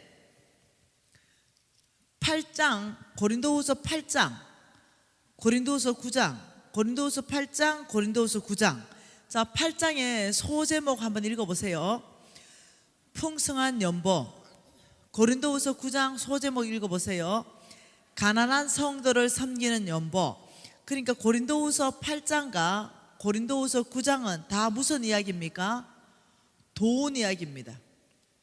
네, 여러분, 자, 이걸 깊이 머릿속에 넣어놔야 돼요. 지금 고린도후서 8장 전체도 돈 이야기고 고린도후서 9장 전체도 돈 이야기입니다. 8장과 9장 돈 이야기가 성경 전체에서 이렇게 연장으로 붙어 있는 데는 여기밖에 없습니다. 이 8장 9장을 한 절 한 절씩 여러분이 나중에 공부하시기를 바라요. 그래서 이 두 장을 연구하면 굉장한 계시가 온다는 거예요. 이 중에 오늘은 고린도후서 5장부터 보고 싶어요. 고린도후서 5장 보십시다. 자, 고린도후서 9장 5절입니다. 고린도후서 9장 5절 한 절 말씀 우리 다 같이 한번 읽어봅니다. 읽어봅세요. 그러므로 내가 이 형제들로 먼저 너희에게 가서 너희가 전에 약속한 연보를 미리 준비하도록 권면하는 것이 필요할 줄 생각하였노니 이렇게 준비하여야 참 연보답고 억지가 아니니라. 자, 5절은 무슨 얘기를 하고 있는 거예요? 연보 이야기. 이거 연보를 다른 말로 헌금 맞지요? 5절은 헌금 이야기를 하는데 여러분 질문 하나 있습니다. 헌금은 봉투에 넣어서 꼭 교회만 가져와야 헌금입니까? 아니요. 여러분 헌금에 대해서 여러분의 사고를 확대하시기를 원합니다. 왜냐하면 주님께서 주라고 말씀했는 그곳이 있다는 거죠. 여러분이 지나가다가 너무나 가난한 사람이 있어서 하나님의 말씀에 따라서 그 가난한 자를 주라 했기 때문에 10,000원을 꺼내서 그 자에게 주었어요. 그러면 그거는 헌금이 아닐까요? 지극히 작은 자한테 한 것이 곧 나에게 한 거라고 말했어요. 헌금은 오직 우리 하나님께 하는 거기 때문에 그건 헌금입니다. 이해되시나요? 그러니 헌금을 다른 말로 표현해 본다면 하나님이 주라는 그곳에 주는 삶을 말합니다. 이해되나요? 네. 자, 5절은 분명히 연보, 헌금에 대해서 말하는 거고 따로따로 떼서 생각합니다. 6절은 무슨 말하는지 읽어보십시다. 이것이 곧 적게 심는 자는 적게 거두고 많이 심는 자는 많이 거둔다 하는 말이로다. 자, 이것이는 5절의 헌금을 말하는 거죠. 5절에 미리 준비한 연보, 이것이 곧 적게 심는 것은 적게 거두고 많이 심는 건 많이 거둔다, 이런 뜻이에요. 6절 한 절을 떼서 말하면 이거 연보를 얘기하는 거예요? 아니면 농사법을 이야기하는 거예요? 이거는 연보입니까? 농사법입니까? 이건 농사입니다. 이해되시나요? 이거는 놀랍게도 농사를 이야기하는 거예요. 자, 7절 읽어봅시다. 각각 그 마음에 정한 대로 할 것이요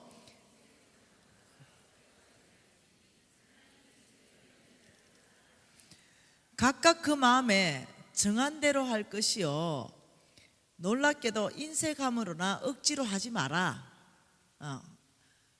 안 해도 된다 그렇게. 왜? 하나님은 즐겨내는 자를 사랑한다. 그 이유가 있습니다. 그 이유가, 자, 여기에는 무슨 말입니까? 또 헌금 이야기 또 말하시죠. 헌금입니다. 자, 8절 읽어봅시다. 하나님이 능히 모든 은혜를 너희에게 넘치게 하시나니 이는 너희로 모든 일에 항상 모든 것이 넉넉하여 모든 착한 일에 넘치게 하려 하심이라. 8절에 동일한 단어 모든이 4번 나옵니다. 그러면서 뭐라고 말하냐면 잘 보세요. 8절을 이는 너희로, 이는 아브라함의 시로 모든 일입니다. 한두 가지 일이 아니에요. 모든 일에 항상 모든 것이 넉넉하여 모든 착한 일에 넘치게 한다. 이게 무슨 뜻이에요? 도대체 모든 착한 일이 무엇이냐는 거죠. 그래 9절에 보면 이해가 되는 거예요. 9절에 그가 흩어 가난한 자들에게 주었으니 그의 의가 영원토록 있다. 착한 일이 가난한 자한테 주는 일을 말씀하시는구나. 그러니까 이 말이에요. 이는 아브라함의 시로 모든 일에 모든 것이 넉넉한 게 뭐냐면 가난한 자한테 줄 수 있는 재정이 넉넉한 이걸 말합니다. 너희들에게 돈이 넉넉하고 재정이 넉넉하고 줄 수 있는 것들이 넉넉해서 모든 착한 일은 가난한 자한테 주게 넘치도록 주도록 하기 위해서 하나님이 능히 모든 은혜를 너희에게 넘치게 하시는 분이시다, 이 뜻이에요. 이해되시나요? 그래서 이 8절은 여러분이 국어 실력이 있어야 알아듣습니다. 농사법을 말하고 농사법 플러스 헌금의 원칙들을 말합니다. 이거는 원칙을 말해요. 원칙. 어떤 원칙이냐? 헌금의 원칙, 농사법의 원칙을 말해요. 왜? 농사를 지으면요 막 불어나거든요. 30배 60배 막 불어나거든요. 그 원칙을 지금 설명하는 거예요. 그러면서 9절은 그가 흩어 가난한 자한테 주었다.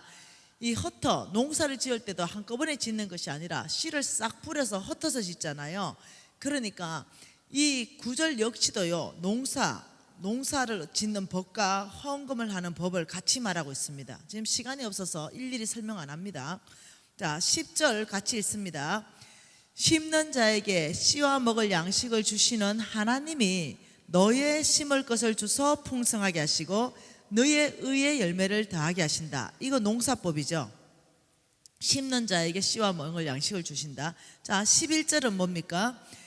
너희가 모든 일에 넉넉하여 너그럽게 연보함은 그들이 우리로 말미암아 하나님께 감사하게 하는 것이다. 11절은 뭐예요?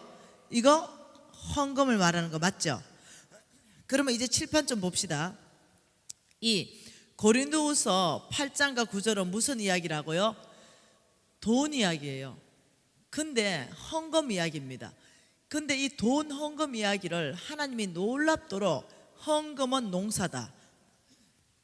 이것이 곧 적게 심는 자 적게 거두고 많이 심는 자 많이 거둔다. 참 이해할 수 없는 농사법으로 말하고 있어요. 또 헌금은 농사다. 헌금은 농사다. 헌금은 농사다. 끊임없이 이걸 농사헌금, 농사헌금, 농사헌금으로 이렇게 말씀하시는 아버지의 마음이 뭐냐는 거예요. 이걸 이해하셔야 된다는 거죠. 분명히 5절에 헌금 준비해라 이러면서 적게 심는다, 많이 심는다. 적게 심으면 적게 거두고 많이 심으면 많이 거둔다. 하나님의 말씀에 비춰보면 어떤 헌금은 농사법이 적용되는 헌금이 있다는 거죠. 자, 어떤 헌금은 농사법이 적용되지 않는 헌금도 있다는 거예요. 만일 저와 여러분이 농사법에 적용되는 헌금을 할 줄 안다면 재물은 불어나게 되어 있습니다. 그건 하나님의 약속입니다. 그런데 농사법이 적용되지 않는 헌금을 한다면 그거는 지출이 되어버립니다. 그거는 그냥 나가고 없어지는 겁니다. 여러분 무슨 헌금 하실래요? 어차피 하는 헌금, 어떤 헌금 해야 돼요? 당연히 농사법에 적용되는 헌금을 해야 된다는 거죠. 자, 먼저 농사법에 적용되지 않는 헌금, 저는 헌금을 많이 했다 그랬잖아요. 그런데 제가 성경을 보는 눈이 어느 날 열어진 거예요. 옛날에는 교만하게 읽었는데 망하고는 갈급해지니까 눈이 열렸어요. 계시가 오기 시작했어요. 그러니까 성경을 이해하게 되는 거예요. 그러면서 다시 보기 시작했죠. 그러니까 성경 여러분 이제 제 스타일을 알겠죠. 고심병인 거 알겠죠. 말씀에 기반되지 않으면 한마디도 하지 않는다. 제가 그냥 말한다 하더라도요, 그게 그 한 절을 내가 인용해도 한 절이 아닙니다. 성경 전체의 신구약을 통틀어서 인용하는 구절이에요. 제가 성경 다 보면서 내가 이제까지 했는 헌금들은 다 농사법이 적용이 안 된 거예요. 이것이 가장 안타까운 거죠. 헌금을 무지하게 하긴 했는데 농사법에 적용되지 않았다. 그냥 어때 지출로 끝나버린 거죠. 그래서 제가 회개하고 돌이키면서 농사법에 적용되는 헌금을 제가 배우기 시작했다는 거예요. 그리고는 실질적으로 돌파가 일어났죠. 자, 제가 이 아버지가 중학교 1학년 때 돌아가셨습니다. 돌아가시면서 저는 절대 지지를 받았거든요. 아버지로부터. 네, 아버지는 나의 절대 지지자고 절대 후원자였어요. 그러니까 아버지가 폐암 말기를 선고받고 깡촌으로 휴양하러 내려갔습니다. 근데 아버지가 폐암 말기이다 보니까 막내딸인 내가 늘 불쌍한 거예요. 그 저희들이 한 7, 8살 때 내려갔는데 이 아버지가 내가 불쌍하니까 3개월에서 6개월밖에 못 산다 그랬거든요. 어머니가 아버지를 살리기 위해서 공기 좋은 데로 모시고 갔어요. 그러니까 제가 이제 1학년 초등학교 다니면서 제가 이제 책가방을 들고 동구밭에 아버지가 나오면 책가방을 던지고 아빠 숙제해놔 알았지? 왼손으로 숙제해놔 이러면 아빠가 알았다 그러고 아버지가 또 뭘 하나 던져줬어요. 그건 뭐냐면 딱지, 자치기 이런 거 들고 이제 나는 새까말 정도로 나는 놀러 다니고 저녁에 오면 숙제 검사해요. 내가 왜 이렇게 잘 썼어? 이렇게 잘 쓰면 선생님이 알잖아. 내 글자하고 똑같이 써야지 다시 해줘 뭐 이렇게 했어요. 근데 그게 다 통과. 한 번도 아버지가 뭘 안 했어요. 그리고 촌에는 깡통에 구멍내가 지불놀이가 있어요. 이놈을 하다가 잘못 던져가지고 산불이 났네요. 온 산불이 다 홀라당 탔는데 우리 아버지가 나를 데리고 다락에 던졌습니다. 그리고 아빠가 경찰서 갔다 올 때까지 꼼짝 타지 말아라. 이래가지고 이제 내가 산불 내고 아버지가 혼나고 배상하고, 그리고 또 다른 어떤 집에 집 같은 거 많이 이렇게 했잖아요. 농사 짓고 거기다 또 불을 옮겨 붙여가지고 온 집을 불을 또 다 태웠어요. 그래가 엉망진창이 돼버렸어요. 그럼 우리 엄마가, 우리 아버지가 또 나를 다락에 던지고 아빠가 불냈다 할 테니 너는 가만히 있어라 이러면서, 어째 보면 굉장히 버릇없이 잘하고, 어째 보면 절대 지지와 나는 아빠 이러면요, 하나님 아빠 이러면 제일 먼저 생각나는 게 뭐냐면요, 나를 절대 지지하는 분, 이게 제일 먼저 생각나요. 육신의 아빠 때문에 안 무서워요 하나님은. 왜? 육신의 아빠에 대해서 아빠라는 그 단어 자체가 좋은 거예요 나한테는. 그런 상황에서 그 아빠가 그렇게 절대 지지하다가 아빠가 돌아가신 거예요. 아빠가 가장 필요할 때 제가 중학교 1학년 때 돌아가셨어요. 거의 폐암 말기 선고를 받고도 거의 약 10년을 더 사신 것은 하나님이 뭔가를 하신 것 같아요. 돌아가실 때는 심장마비로 돌아가셨는데, 내가 가장 감수성이 예민한 중학교 1학년 때 돌아가셨기 때문에 이 아빠에게 인정받고 늘 아빠한테는 최고였는데 그분이 사라졌어요. 그리고 우리 엄마는요, 나 별로 사이 안 좋아요. 그러니까 엄마한테 늘 구박받는 거죠. 뭐 엄마가 맨날 막 뭐라 그러고. 그러니까 내 안에 이 최종 권위자 아빠의 상실감이 있었고, 이 아빠에게 잘 보이고 싶은 마음이 내 안에 있는 거예요. 그래서 제가 이제 학교에 가면은 담임 선생님한테 잘 보이고 싶은 거예요. 그리고 교회에 가면은 담임 목사님한테 잘 보이시고 장로님한테 잘 보이고 싶은 거예요. 우리 엄마는 조그만한 텃밭이 있었는데 거기에 고추를 다 심었어요.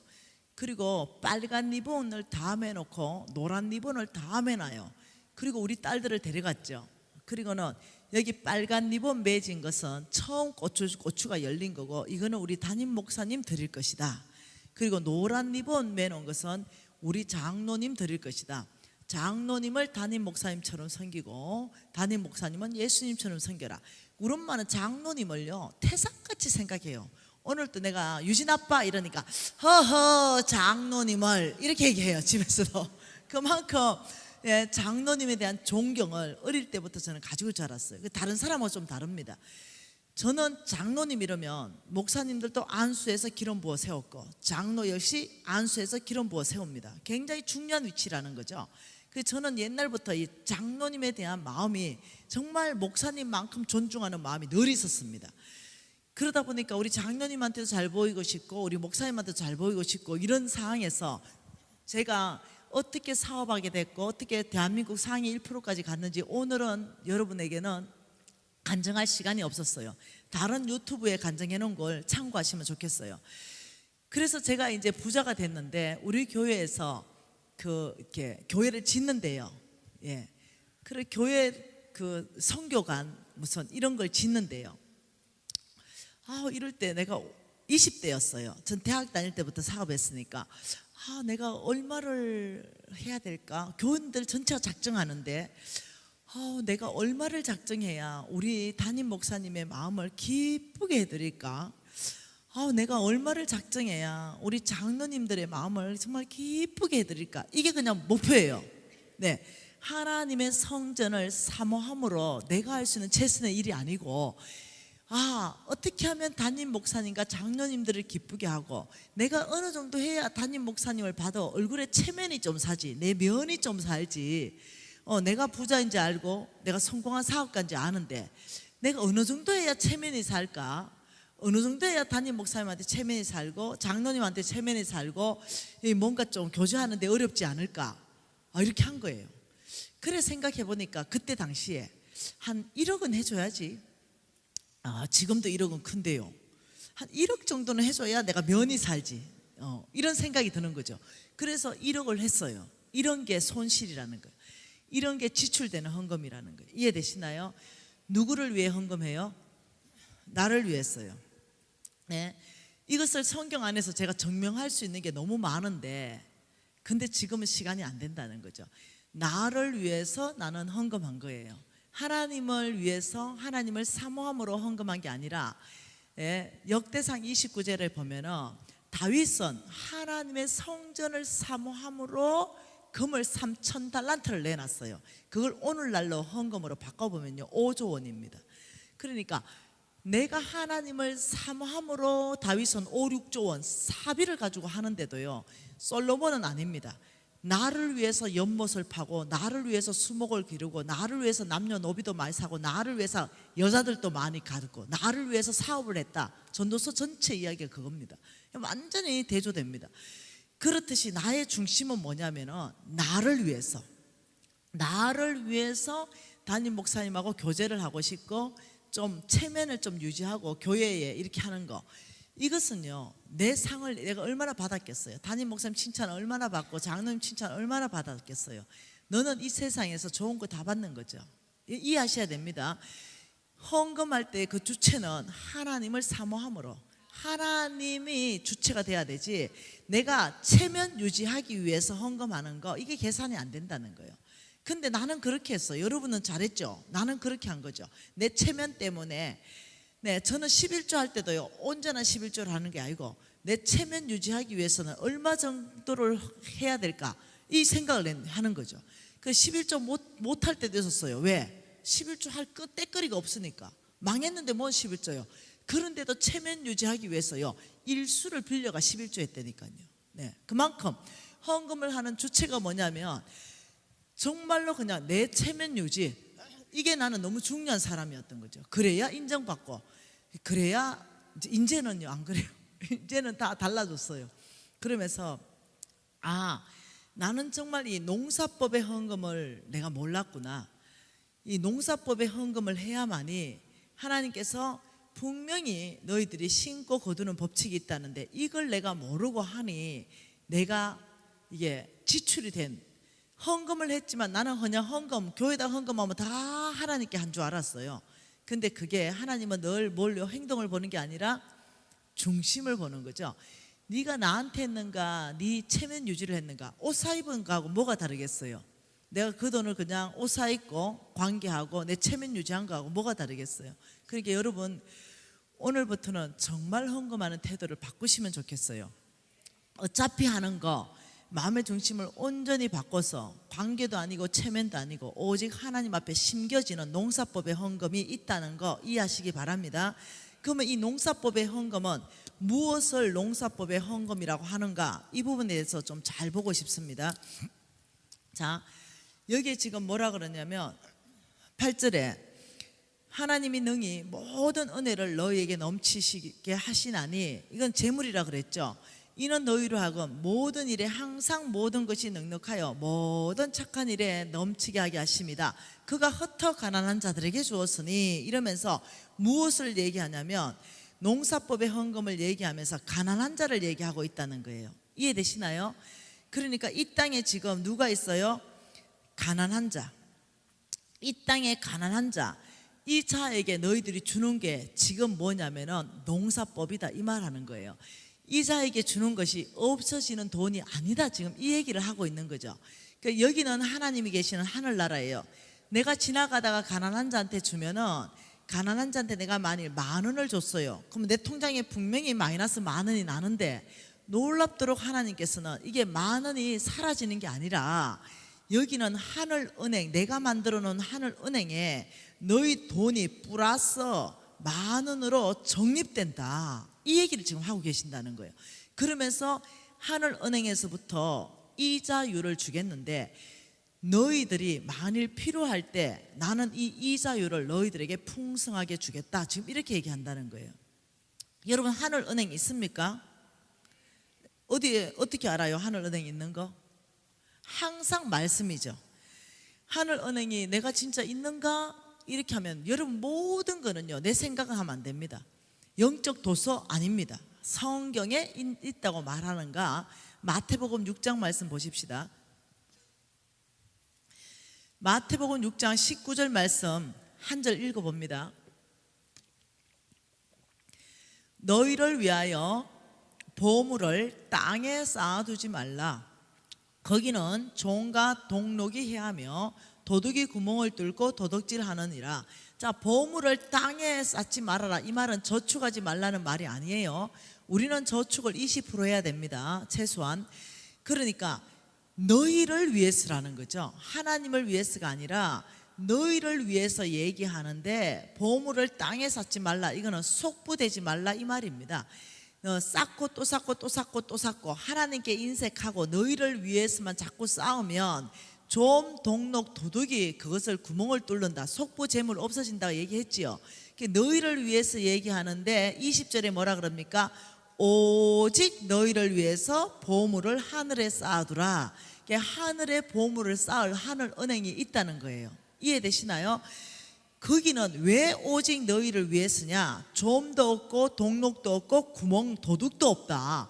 그래서 하늘 은행에 쌓아두는 그곳은 안전한 곳이다 이렇게 얘기하는 거예요. 성경 안에서부터 우리의 보물이 쌓이는 하늘이 있다는 거예요. 그런데 이 하늘 은행을 지금 말씀 전체를 보면은 가난한 자에게 주는 건 하늘 은행이다, 이자율이 높다고 말하는데 어떤 이자율을 말하는지 이자율을 한번 볼게요. 시편 41편. 여러분 시편 41편 한번 봐보십시다. 자, 시편 41편 말씀으로, 자, 이거는 이자율입니다. 가난한 자 둘이가 하늘 은행에 10,000원을 심었어요. 그 이자율을 분명히 하나님이 많다 그랬는데, 자, 그 이자율, 자, 시편 41편의 이자율 같이 한번 볼까요? 가난한 자를 보살피는 자에게 복이 있겠다. 그 첫째 이자율이 뭐를 주셨습니까? 재앙의 날에 내가 너를 건져줄게. 자, 두 번째 이자율을 2절에 여호와께서 그를 지키사 이 세상에서부터 복받게 할게. 뭐라고요? 이 세상에서 너희들이 가난한 자를 보살피는 자는 복이 있겠다. 3절에 뭐라 그럽니까? 여호와께서 그를 병상에서 붙드시고 병이 있을 때마다 병을 고쳐준다. 와, 하나님께서는 병 고침의 약속을 또 하십니다. 가난한 자를 보살피는 자에게 복이 있는데 그 복은 내가 3가지로 보장한다. 재앙의 날에 건져줄 것이고 이 세상에 복받게 할 것이고 너희들이 병 걸리면 그 병을 고쳐줄 것이다. 또 다른 절 한번 봐볼까요? 잠언서 19장 17절 말씀도 보면은 이자율이 나옵니다. 한번 볼까요? 잠언서 19장 17절 같이 한번 읽어볼게요. 가난한 자를 불쌍히 여기는 것은 여호와께 구워드리는 것이니 그의 선행을 그에게 갚아주시느니라. 이 말은 이겁니다. 쉬운 성경어로 번역해 놓은 걸 그대로 읽어드릴게요. 가난한 자들에게 베푸는 일은 여호와께 빌려드리는 것이니 그분이 후하게 보상해 주신다. 그러니까 한글은요, 이 이자율을 뭐 한다고요? 후하게 보상할 것이다. 이거 영어 성경 있는 사람은 다음에 찾아보세요. 너희들의 선행을 갚아줄게. 이 말이 뭐냐면요, 아예 풀로 갚아준다 이런 뜻이에요. 근데 성경 원어 히브리나 헬라어로 이 원뜻을 연구하면 이거는 무슨 뜻이냐면 너희들의 이자율을 배가시켜서 갚아준다 이 뜻이에요. 다 똑같은 말입니다. 한글이나 원어나 영어나 다 똑같은 게 뭐냐면 가난한 자를 불쌍히 여기는 것은 여호와께 구워드리는 것이니, 그러니까 우리가 가난한 자가 불쌍해서 10,000원을 주면 우리는 지갑에 없어졌다 생각하는데 하나님은 내가 너에게 빌렸어, 네가 나에게 구워주는구나, 내가 너에게 10,000원을 꽂으니 너의 그 선행은 내가 갚아줄 것이다. 왜? 가난한 자가 못 갚아주니까 내가 갚아줄 것이다. 이러면서 그 갚아준다는 그 내용이 시편을 가난한 자를 보살피는 자는 복이 있겠다 이러면서 재앙 만나면 건져줄게, 이 세상에 복 받겠게, 네 병 들면 병 고쳐줄게. 굉장한 말씀을 하신다는 거예요. 이해되시나요? 그리고 한번 봐보십시다. 이사야 말씀도 봐보십시다. 이사야 58장 말씀도 한번 봐보십시다. 이사야 58장도 여러분 이 7절에 보면은 줄인 자에게 내 양식을 나누어 주고 유리하는 빈민을 집에 들이고 헐벗은 자를 입히면, 이 말이 뭐냐면은 이거는 너희들이 가난한 자를 돌봤다면, 8절은 그리하면 이거는 7절을 얘기입니다. 너희들이 그렇게 가난한 자를 돌봤다면 뭐라고요? 내 빛이 새벽같이 비칠 것이며 내 치유가 급속할 것이다. 이거 역시도 무슨 언약입니까? 병 고침의 언약입니다. 이거 역시 똑같은 말하는 거죠. 너희들은 가난한 자를 돌봤냐? 나는 너의 병을 고칠 것이다. 그러면서 또 뭐라고 말하시냐면 너희 중간에 한번 서봐라. 너 서봐라. 하나님이 앞에서 뒤에서 너를 호위할 것이다. 보호하겠다는 거죠. 그리고 다섯 번째 뭐라고 말합니까? 내가 부를 때 나 여호와가 응답하겠고 내가 부르짖을 때 내가 여기 있다 하겠다. 주님 이러면 왜? 굉장한 친밀감을 말씀하시는 것이고 기도의 응답을 말씀하는 거죠. 기도에 응답받는 삶을 살 것이다. 그러면서 또 10절에 보면 줄인 자에게 내 심정이 동하고 괴로워하는 자의 심정을 만족하게 하면, 이게 다 가난한 자를 도와주는 거예요. 그리하면 11절에는 결과인데 여호와가 너를 항상 인도하고 메마른 곳에서 내 영혼을 만족하게 하고 내 뼈를 견고하게 하고 너는 물된 동산 같아서 물이 끊어지지 않는 삶을 살 것이다. 이 말씀은요, 여섯 번째, 열매 있는 삶을 말합니다. 너의 모든 삶에 열매 있는 삶을 줄 것이다. 여러분, 성경에서요, 가난한 자를 도와주면은 나는 너희들에게 이런 어떤 축복을 주겠다, 이 성경 구절을 제가 몇 구절을 찾을 수 있을 것 같아요. 자, 너희들은 가난한 자를 돌봤느냐?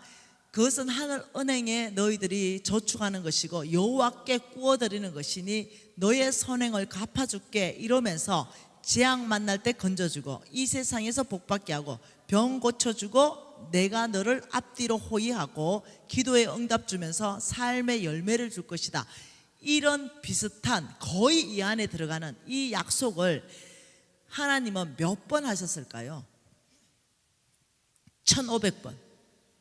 성경 구절에 1500번 이상. 그러니까 어마어마하게 약속하셨죠. 그러니까 여러분이 아셔야 돼요. 하나님 아버지의 마음이 온통 어디에 가 있는가를 아셔야 됩니다. 1500구절을 통해 가지고 하나님이 가난한 자한테 도와주면 나는 너희를 도와주겠다, 이 말. 굉장한 얘기라는 거죠. 여러분, 우리 NCMN에서는 전국에 현재 오늘 통계로 47군데에서 NCMN 5km 반경 구제 사역을 하고 있습니다. 네, 여러분이 이제 지나다니다 보면요, 빨간 조끼를 입고 NCMN 적힌 조끼를 입고 구제 사역을 펼치는 걸 많이 볼 수 있을 거예요. 올 연말까지 100군데를 지금 늘릴 계획을 하고 있습니다. 교회와 연합해서 하고 있습니다. 예를 들어서 늘 기쁜 교회.ncmn 이렇게 빨간 조끼를 입고 다 사역하고 있습니다. 예를 들면 이제 또 무슨 새 가난한 교회.ncmn 이런 식으로 교회와 연합해서 NCMN이 들어가면서 그 사역을 펼치고 있는데, 현재 전국의 모든 대도시에 다 들어갔고 47군데에서 그 일이 일어나고 있습니다. 얼마나 가난한 자들이 정말로 위로받고 있는지 모르겠어요. 이제까지 예수 믿는다 이러면서 너무 가난한 자를 돌보지 않았어요. 그러면서 너무 이 예수 믿는 이 삶 자체가 뚝 떨어져 버렸죠. 예수 믿는다 이러면 막 입만 살아있다 이런 소리 이제 듣는 거죠. 왜? 행위가 안 따라오니까. 그런데 하나님은 너희들 이 가난한 자를 보살피는 것은 여호와께 빌려드리는 것이다. 내가 너의 선행을 갚아줄 것이다. 이건 보통 일이 아니라는 거죠.